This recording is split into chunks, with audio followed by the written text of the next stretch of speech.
Friends మీకు nano car తెలుసు కదా, ఇప్పుడు ఎవరికి తెలియపోవచ్చు. అప్పట్లో మామూలు పాపులర్ కాదు, ఆటోకి ఎక్కువ కారుకు తక్కువ అని చెప్పి ఏసి పడేసేది పాపం దాన్ని. అంటే పాపం రతన్ టాటాజీ మిడిల్ క్లాస్ వాళ్ళని మైండ్ లో పెట్టుకుని దీన్ని తీసుకొని వచ్చారు. కానీ రోస్టింగ్ అంటే ఏంటో కూడా తెలియని టైంలో దాన్ని రోస్ట్ చేసి మీమ్స్ చేసి వెనక్కి వెళ్ళిపోయేలా చేశారు. ఇప్పుడు ఏమైందా మళ్ళీ వస్తుందా అంటే అంతకు మించి ప్రణవ్ అనే ఇతను ఇంకా ఇతని నాన్న వీళ్ళు మీరంతా కలిసి నానో కార్ని రిజెక్ట్ చేశారు కదా, ఈసారి మేము అంతా కూడా కాదు అందులో సగం బండినే తీసుకొని వస్తాం అని రాబిన్ ఈవీ అని దీన్ని తీసుకొని వస్తున్నారు. లిటరల్లీ నిజంగానే టాటా నానో కార్ లో సగం కూడా ఉండదు. ఇదేంటో రివెంజ్ అంటే అలా ఏం లేదు, వీళ్ళది చాలా సపరేట్ స్టోరీ, దీనికి దానికి సంబంధం లేదు. నేను చెప్పిన ప్రణవ్ అనే ఇతను యుఎస్ నుంచి వచ్చాడు కొన్ని సంవత్సరాల క్రితం. ఇక్కడికి వచ్చాక ఇండియా అంతా తిరుగుతూ ఉంటే ఇండియా మొత్తం ఒకే ప్రాబ్లం ని బాగా అబ్జర్వ్ చేశారు. పాపం జనాల దగ్గర బళ్ళు లేవనుకుంటున్నారంటే బాగానే వేసుకొని దిగుతున్నారు లేండి, కార్లు కూడా బాగానే ఉన్నాయి, అసలు ఉన్న కార్లు దిగడానికి సరిగ్గా రోడ్లు లేవు ముందు. ఇంకా ప్రాబ్లం ఏంటంటే పార్కింగ్ చాలా పెద్ద ప్రాబ్లం అయిపోయింది. నిజంగా సిటీస్ లోకి వెళ్ళి చూస్తే జనాలకి కారు ఎక్కడ పెట్టాలో అర్థం కాక ఆల్మోస్ట్ సగం రోడ్డు మీద పెట్టేసి పోతున్నారు. అంతా సింపుల్ గా అక్కడ పెట్టేసి వదిలేసి వెళ్ళిపోతున్నారు. ఇది అతనికి చాలా పెద్ద ప్రాబ్లం లా అనిపించింది. కానీ అప్పుడే ఆ పక్కనే 2 వీలర్ వెహికల్ చూస్తే బైకులు స్కూటర్లు ఇవైతే చాలా సింపుల్ గా ఈజీగా పార్క్ చేసేస్తాం, ఎక్కడైనా చిన్న గ్యాప్ దొరికినా పెట్టేయచ్చు. అయితే అది చూసి అప్పుడే ఐడియా వచ్చిందేమో, ఒక కారుని బైక్ పెట్టే ప్లేస్ లోనే పార్క్ అక్కడ చేయగలిగితే ఎంత అద్భుతంగా ఉంటది అని. వాళ్ళకి ఇలా ఎట్ట ఐడియా వచ్చిందో నాకు తెలియదు కానీ పార్కింగ్ ఈజీగా ఉండేలాగా ఒక సన్నటి కారుని తయారు చేద్దామని ఐడియా రాగానే ముందైతే వాల్మార్ట్ కి వెళ్ళిపోయి చిన్న 3 వీల్స్ ఉండే సైకిల్ లాంటి దాని ఇంటికి తెచ్చుకొని దానికి చిన్న బ్యాటరీస్ ఈవీ టైప్ లో బ్యాటరీ బండి తయారు చేద్దాం అన్నట్టు ఇంజన్ లాంటిది అన్ని సెట్ చేసి నడిపి చూపించారు. బానే అనిపించింది. అలా వాళ్ళు 2018 లో స్టార్ట్ చేసి కష్టపడి 5 ఏళ్లకి ఈ కార్ ప్లానింగ్ లు దాని టెస్టింగ్ లు అన్ని కంప్లీట్ చేసేసి లాస్ట్ కి రాబిన్ ఈవీ అని చెప్పానుగా ఈ బండిని వీళ్ళు లాంచ్ చేస్తున్నారు. అంత చిన్నగా ఉంది కదా ఏముండదు అనుకోవద్దు, ఎగ్జాక్ట్ బండి లాగే కారు లాగే ఉంటుంది. అంటే కొంచెం చిన్నగా ఉంటుంది కానీ లోపల ఏసీ కూడా ఉంటదంట, ఫీచర్స్ అన్ని ఉంటాయి. ఇండియాలో అయితే దీన్ని లీగల్ గా అన్ని రకాల టెస్ట్లు ప్రతిదీ కంప్లీట్ చేసేసారంట ఆల్మోస్ట్. ఇప్పుడు ఫుల్ గా లాంచ్ అయిపోతున్నారు. చూద్దాం దీని మార్కెటింగ్ అప్రిషియేషన్ ఎలా ఉంటుందో.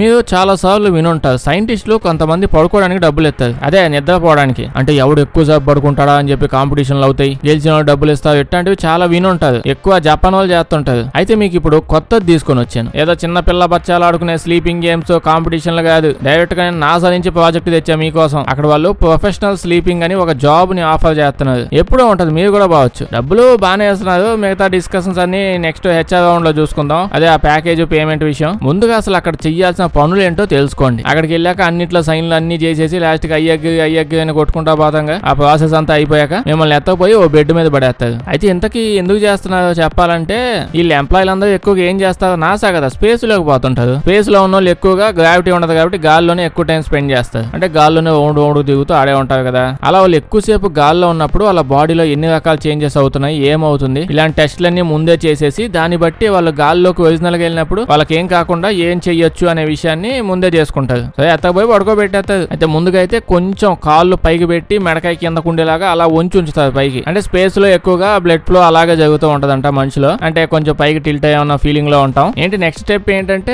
ఏమీ లేదు, అంతే అలా పడుకొని ఉండాలి. అదే పొజిషన్ లో తినడం, పని ఏమైనా ఉంటే చూసుకోవడం, చూడడం, ఇంకా పైకి లేసేది ఏం లేదు. మీరు అట్నే ఆడే పడి ఉండాలి పడుకొనే. ఇంకా ఒంటికి ఏది వచ్చినా సరే ఆ బెడ్ మీద అదే పొజిషన్ లో అంతా అక్కడే. అక్కడి నుంచి ఇలా కదిలే లేదు. ఎన్ని రోజులు అనుకుంటున్నారు, దాదాపు 2 నెలలు అలా బెడ్ మీద పడిపోయి ఉండాలన్నమాట. అందులోనూ అక్కడికి వెళ్ళాక 2 నెలల పాటు చికెన్లు మటన్లు బిర్యానీలు పెడతారు అనుకోవద్దు, ఫుడ్ వాళ్ళే పెడతారు కానీ చాలా స్ట్రిక్ట్ డైట్ ఉంటది. వాళ్ళు మీరు వచ్చినప్పుడే ఒక్కొక్క క్యాలరీ మీ బాడీలో ఎంత ఉంది ఎలా ఉంది అంతా మెజర్ చేసి ఇప్పుడు మీరైతే ఎంత వెయిట్ ఉన్నారు ఎట్లా ఉన్నారు, మళ్ళీ మీరు ఇక్కడ నుంచి బయటకు వెళ్ళేటప్పుడు కూడా ఎగ్జాక్ట్ గా అంతే వెయిట్ ఉండాలి. రిటర్న్ అదే వెయిట్ లో వెళ్ళేలాగా మెయింటైన్ చేస్తూ ఉంటారన్నమాట. ఇచ్చిన ఇన్ఫర్మేషన్ చాలా ముందు ప్యాకేజ్ డీటెయిల్ మాట్లాడరా అంటే నేను ఇప్పుడు చెప్పిన ప్రాసెస్ అంతా ఒక 70 days సక్సెస్ఫుల్ గా కంటిన్యూ చేశారంటే అప్పుడు మీకు మీ చేతిలో వాళ్ళు 15 లక్షలు ఆల్మోస్ట్ ఓ 10 రూపాయలు అటు ఇటు అయినా అలా చేతిలో పెడతారు. ఏమంటారు, మంచి డీలే అంటారా ఫ్రెండ్స్? ఇప్పుడు నేను మీకు ఆయుధాలు చూపించబోతున్నాను. అవే తుపాకులు, అలాగని మామూలు తుపాకులు కాదు. నేను చెప్పాలంటే అవి అప్పట్లో ఉండేవి, ఇప్పుడైతే భూమి మీద లేవు, ఎవరు వాడే ఛాన్సే లేదు. ఆయుధం ఎవడైనా ఒక్కసారి వాడినా 3వ ప్రపంచ యుద్ధం వచ్చేస్తుంది. ఓకే మ్యాటర్ లోకి వెళ్తే అంతకు ముందు తెలిసిందే అమెరికా ఇంకా రష్యా చెత్త కుప్పల దగ్గర పిచ్చి కుక్కల్లా కొట్టుకునేవాళ్ళు. స్టార్టింగ్ అయితే అంతా నేల మీద తిట్టుకునేవాళ్ళు, ఆ తర్వాత నేల మీద అనుకున్నారు కత్తులు తుపాకులు, అడ్వాన్స్ అవుతూ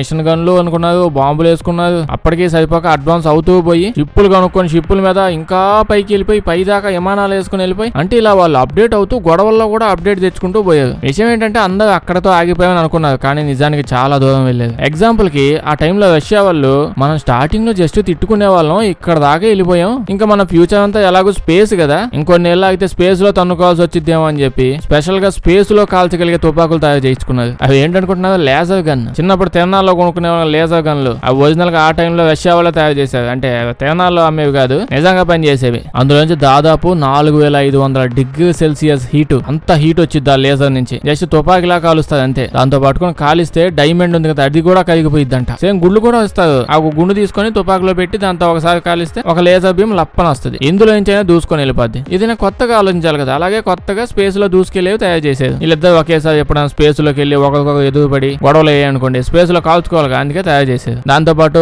వాళ్ళ దేశం యొక్క స్పేస్ షటిల్స్ ఏమైనా ఇటు సైడ్ వచ్చేసాయి అనుకోండి, అలా వెళ్ళి దీంతో కాల్స్తే దానికి కన్నబడిపోద్ది. ఇలా అనుకొని తయారు చేశారు, కానీ పాపం వాళ్ళకి దీన్ని యూజ్ చేసే అవకాశం అయితే రాలేదు. ఇప్పుడు దాకా స్పేస్ లోకి తీసుకుని వెళ్ళే అంట, తీసుకుని వెళ్ళుంటారని చెప్పలేదు, కానీ అక్కడికి వెళ్ళి ఫస్ట్ వీళ్ళే కాల్చారనుకోండి తప్పు వెళ్దే అంటారు. ఎందుకులే గోళం చేయలేదు. అంటే పెంట పనులు అప్పట్లో చాలా చేసింది, అలాగని అమెరికా ఏం తక్కువ కదా, అది కూడా లతుకు వ్యవహారాలు బాగానే పడింది. కానీ అది ఏం చేసినా ఎవరికి చెప్పకుండా అన్ని ఎత్తకపోయి అదేదో ఏరియా 16 అయినా అక్కడ దాచిపెట్టుకుంటూ ఉంటారు కదా, ఆడేమైనా ఉందో లేదో తెలియదు, కానీ ఇలా అడావిడ ఎక్కువ. అది ఎప్పుడో 1990 ఆ టైంలో లేండి, ఇలా ముందుగానే ఆలోచించి తుపాకులు చేసుకున్నారు స్పేస్ కోసం. కానీ కొన్ని రోజులకి ఉత్త తుపాకి తీసుకుపోతే ఏమైంది, భూమి మీద మనం ఉత్త తుపాకులతో తీసుకుపోతున్నాం, మిలిటరీ ట్యాంకులు వేసుకుని పోవట్లే. సో ఇలా అవసరం ఏమైనా వచ్చిందని చెప్పి స్పేస్ షటిల్ ట్యాంకులు కూడా తయారు చేసుకున్నారు వాళ్ళు. నిజంగానే స్పేస్ లో మిలిటరీ ట్యాంకులు చేయించుకొని తీసుకుపోయేది. మనం అన్నిటికీ రెడీగా ఉండాలి, అమెరికా వాళ్ళు ఎప్పుడైనా రావచ్చు. పాపం యాదవులు ఎంత భయపడిపోతూ ఉండేవాళ్ళండి, ఎప్పుడు ఏం జరిగిపోయిందో ఎప్పుడు పోతామా అని. దీనికోసం నిజంగా లాంచ్ చేసేసారు ఒక పెద్ద తుపాకిని, ఒక మెషిన్ గన్ లాంటి దాన్ని తీసుకొని. నిజానికి ఇదంతా ఒక సీక్రెట్ ప్రాజెక్ట్, అల్మాజ్ దాని నేమ్. ఒక స్పేస్ షటిల్ అయితే ఆ టైంలో లాంచ్ చేశారు, స్పేస్ లోకి వెళ్తుంది, వెళ్ళింది కూడా. ప్రపంచం మొత్తం మీద ఇప్పటిదాకా ఒక స్పేస్ స్టేషన్ కి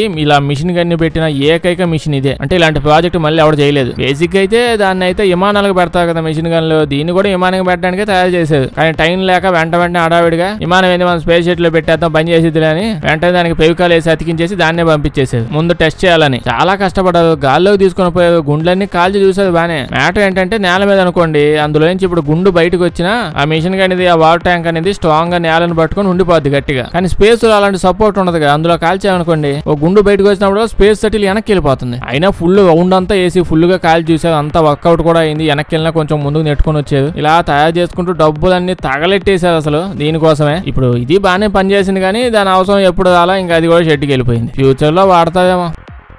ఫ్రెండ్స్ ఈ మధ్య కొన్ని కొత్త జాబులు పడుతున్నాయి. జాబ్ ఏంటంటే ఇప్పుడు పెద్ద కాన్సర్ట్స్ జరుగుతున్నాయి అనుకోండి, అక్కడికి వెళ్లాల్సి వస్తుంది. ఏంటి సెక్యూరిటీ గార్డ్ అంటే కాదు, అక్కడికి వెళ్ళి ఆ కాన్సర్ట్ అంతా చూసి ఎంజాయ్ చేసి రావాలి. న్యూ ఇయర్ కి పెద్ద పార్టీస్ ఈవెంట్స్ అవుతున్నాయి అనుకో, అక్కడ కూడా పోయి అక్కడ కూడా ఎంజాయ్ చేసి రావాలి. బ్యాంకాక్ పోయి అక్కడ ఎంజాయ్ చేయాలి, లేకపోతే జపాన్ పోయి అక్కడైనా ఎంజాయ్ చేయాలి. పని అయితే అదే, నేనేం జోక్ చేయట్లా. అయితే ఈ జాబులు కావాలంటే తెలివిగా ఇన్స్టాగ్రామ్ లో పోయి ఎత్తుక్కోవాలి.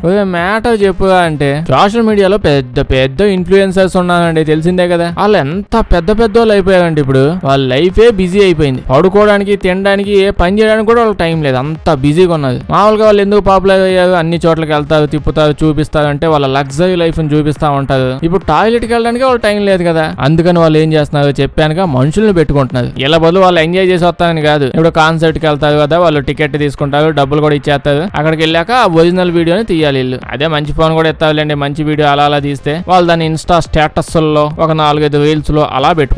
అలాంటప్పుడు ఫేస్ కనిపించదు కదా అంటే కనిపించదండి. అయితే వాడు ఫోన్ వాడుతూ ఉన్నాడు, ఫోన్ వాడుతూ వీడియో తీసాడు అంతే, మీకు కనిపించలేదు ఫేస్. ఏం చేస్తా చెప్పండి. ఇప్పుడు జస్ట్ ఆడియన్స్ మా అయితే కామెంట్ పెడతాది, మనం వీడియో మొత్తం చూస్తున్నాం కదా, వాడికి కావాల్సింది అదే. కామెంట్ వల్ల వాడికి ఇంకా బూస్ట్ కూడా వస్తుంది. వేభత్సంగా నడుస్తున్నాయి ప్రస్తుతానికి అయితే ఇట్లాంటివి. ఇప్పుడు ఇలా మనం పిల్లకుంక ఆడియన్స్ లా చూస్తా ఉంటాం, ఎలాగూ చూస్తాం కాబట్టి ఇవన్నీ ఆగవు. ఇంకా అందరూ అబ్బా ఏం ఎంజాయ్ చేస్తున్నాడు, ఏం తిరుగుతున్నాడు, ఏం చూస్తున్నాడు, వాళ్ళ మీద జలస్ ఫీలింగ్ తెప్పించాలి, అదే వాళ్ళకి కావాలి, నమ్మేస్తున్నారు.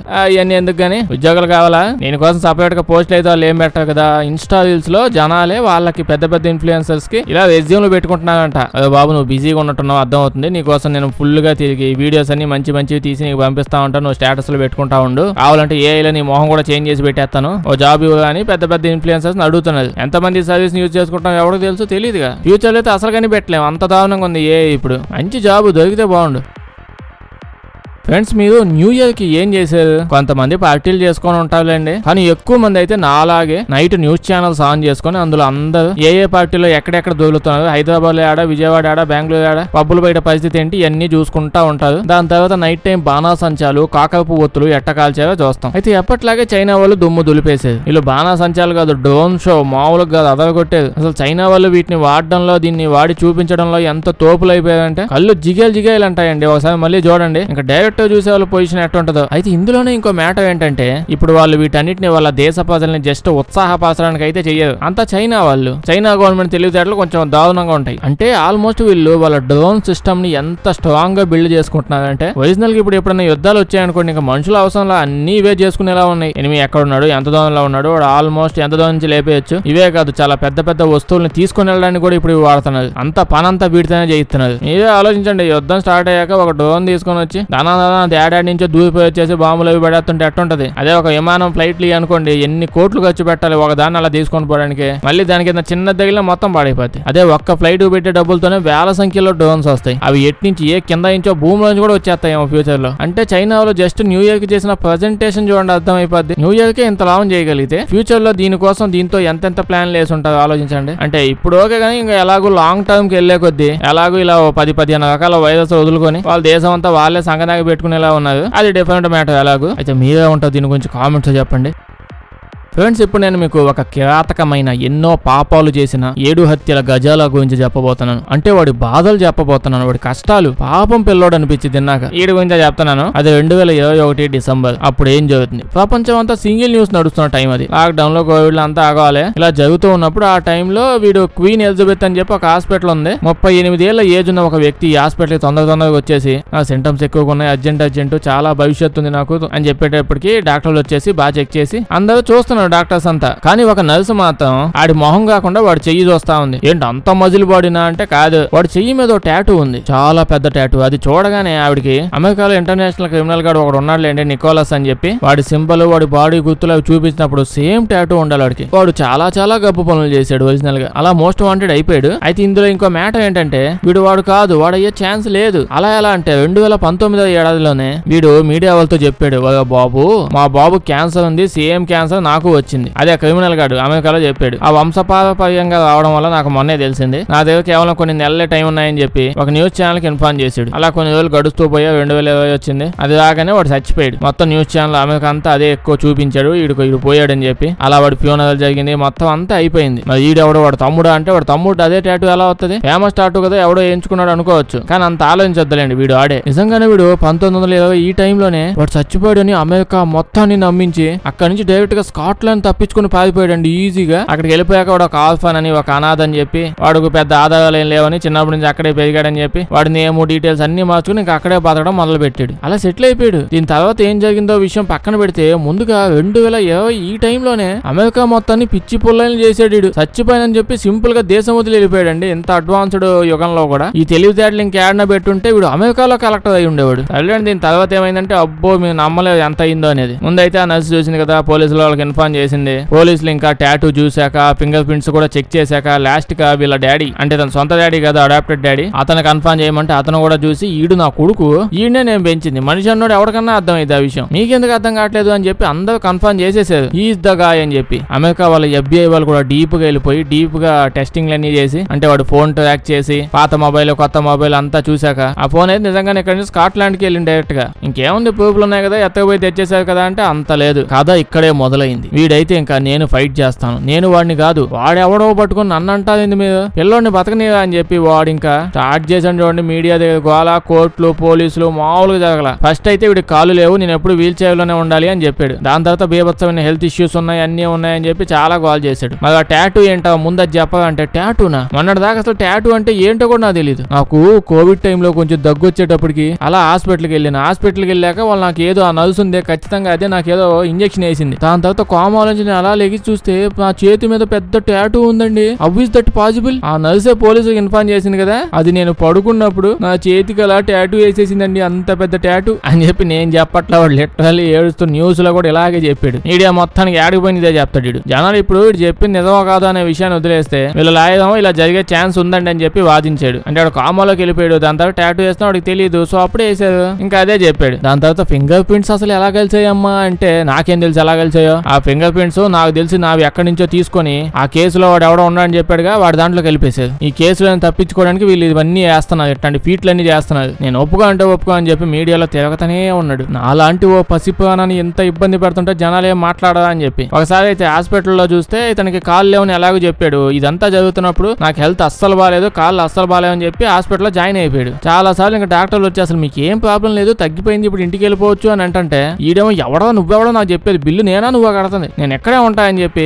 వీళ్ళ మీదకి ఎగరడం కూడా రికార్డ్ అయింది. అంటే కోపంలో నడుచుకుంటే కోపంతో వెళ్ళిపోయాడు. అది చూపించినా ఒప్పుకోలే. ఇంకెక్కడ పోయినా ఆక్సిజన్ మాస్క్ ఒకటి అయితే ఖచ్చితంగా పెట్టుకొని పోతాడు. అదేమో ఎప్పుడు చూసినా మాస్క్ దేనికి సరిగ్గా కనెక్ట్ చేసి ఉండదు, సరిగ్గా పెట్టుకోడు కూడా. మీడియా కనిపిస్తే చాలు ఇంకా ఆస్కార్ గా జబర్దస్త్ పర్ఫార్మెన్స్ ఇస్తాడు. అంటే ఇప్పుడైతే స్కాట్లాండ్ లో ఉన్నాడు, అమెరికాలో లేడు. ఇదంతా స్కాట్లాండ్ లోనే జరుగుతుంది. అమెరికాలో అయితే ఎప్పుడు ఎత్తపోయి పడేసేవాళ్ళు జైల్లో. ముందు ఇక్కడ కోర్టులో వాళ్ళన్ని చెక్ చేసి అప్పుడే పంపించాలి అమెరికాకి. స్కాట్లాండ్ కోర్టు కూడా నువ్వు చాలా కష్టపడుతున్నావు, కానీ నువ్వు ఒక్కసారి కూడా నమ్మే మాట చెప్పలేదు. నువ్వు చేసే పని నమ్మబుద్ధిగా లేవు. అసలు ఆ టాటూ బాగా ఫేమస్ కదా, నేనే వేసుకున్నా అని చెప్పు మాట అన్నా కూడా అయిపోయేది కదా. నీకు మత్తు ఇచ్చారు, అది ఇచ్చారు, ఏందయ్యన్ని అసలు హాస్పిటల్ ఎందుకు డాక్టర్ మీద అట్లా ఎగుతున్నావు, తెల్లండి ఇంక ఎత్తుకెళ్ళిపోండి అని చెప్పి అమెరికా వాళ్ళకి ఇచ్చేసారు జడ్జి కూడా. అక్కడ ఎయిర్పోర్ట్ లో అక్కడ వెళ్ళేటప్పుడు కూడా పోలీసులను తోసేసి అక్కడి నుంచి పరిగెత్తుకుంటూ పారిపోవడం ట్రై చేశాడు. ఇంకా అట్నే కాళ్ళు చేతులు కట్టేసి బియ్యం బస్తా ఎత్తి అలా విమానం డిక్కీలో పడేసారు. దాని తర్వాత ఎత్తపోయి జైల్లో పడేసారు. మహానుభావుడు. నచ్చుంటే లైక్ చేయడం మర్చిపోకండి. ఇలాంటి వీడియోస్ ఇంకా కావాలంటే మా ఛానల్ చెక్ చేసి చూడండి, అలాగే సబ్స్క్రైబ్ చేసేయండి.